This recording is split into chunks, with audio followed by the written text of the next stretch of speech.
చీకటి అడుగు పార్ట్ 3 మౌన గర్జన. ఇందులో కొత్త మలుపు, కొత్త విలన్, ఇంటర్నేషనల్ లెవెల్ కుట్ర, మళ్లీ చీకటి నడక మొదలవుతుంది. పార్ట్ 3 మౌన గర్జన. పూర్వాపరాలు. శేఖర్ రెడ్డి మాఫియా అరెస్ట్ అయినా అతని ల్యాప్టాప్లో ఒక భయంకరమైన వీడియో ఫైల్ బయటపడుతుంది. అందులో ఉన్నది ఆపరేషన్ కల్తీ ఆకాశం అనే రహస్య ప్రణాళిక. ఈ ప్లాన్ ప్రకారం ఇండియాలోని కొన్ని ముఖ్యమైన నగరాల్లో డ్రోన్ల ద్వారా రసాయనాలతో కల్తీ వర్షం కురిపించాలనేది లక్ష్యం.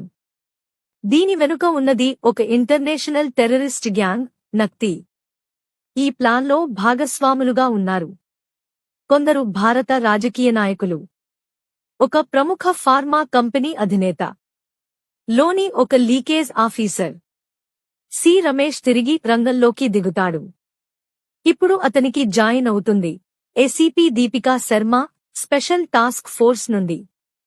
దీపిక చాలా కఠినంగా వ్యవహరించే అధికారిని. ఆమెకి వ్యక్తిగతంగా నక్తీ గ్యాంగ్ మీద కోపం ఉంది, ఎందుకంటే గతంలో వాళ్లతో పోరాటంలో ఆమె సోదరుడు చనిపోయాడు. వీరిద్దరూ బృందంగా పనిచేస్తారు. కలిసి దర్యాప్తులోకి వెళ్లి 3 కీలక సూత్రధారులను గుర్తిసా. 1 doctor Sudhir Moria, pharma company CEO.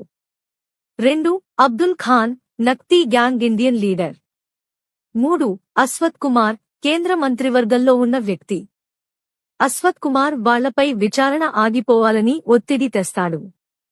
Ramesh, దీపికాను suspend చేస్తారు. కానీ వారు అండర్గ్రౌండ్గా తమను తాము మారుస్తారు.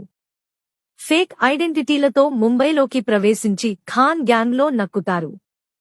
నక్తీ గ్యాంగ్ తమ కల్తీ వర్షం మొదలుపెట్టే రోజు వచ్చేస్తుంది. ముంబై, చెన్నై, హైదరాబాద్ లక్ష్యంగా ఉంటాయి. Ramesh, Deepika gang drone control room లోకి దూకి డేటా డిలీట్ చేస్తారు. గ్యాంగ్ లీడర్లను ఎన్కౌంటర్ చేస్తారు. డాక్టర్ మోరియాను అరెస్టు చేస్తారు. అయితే అసలు నక్తీ గ్యాంగ్ అంతా ఖాన్ కంటే ఎవరిని అనుసరిస్తుందో తెలుస్తుంది. ఒక పేరు అల్జుబైర్, యుఏఈలో ఉన్న international master mind.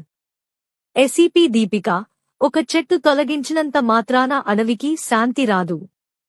C Ramesh, ఇంకా చాలా అడుగులు వేశారు చీకటిలో. మేము వెలుతురు కోసం వెళ్తున్నాం.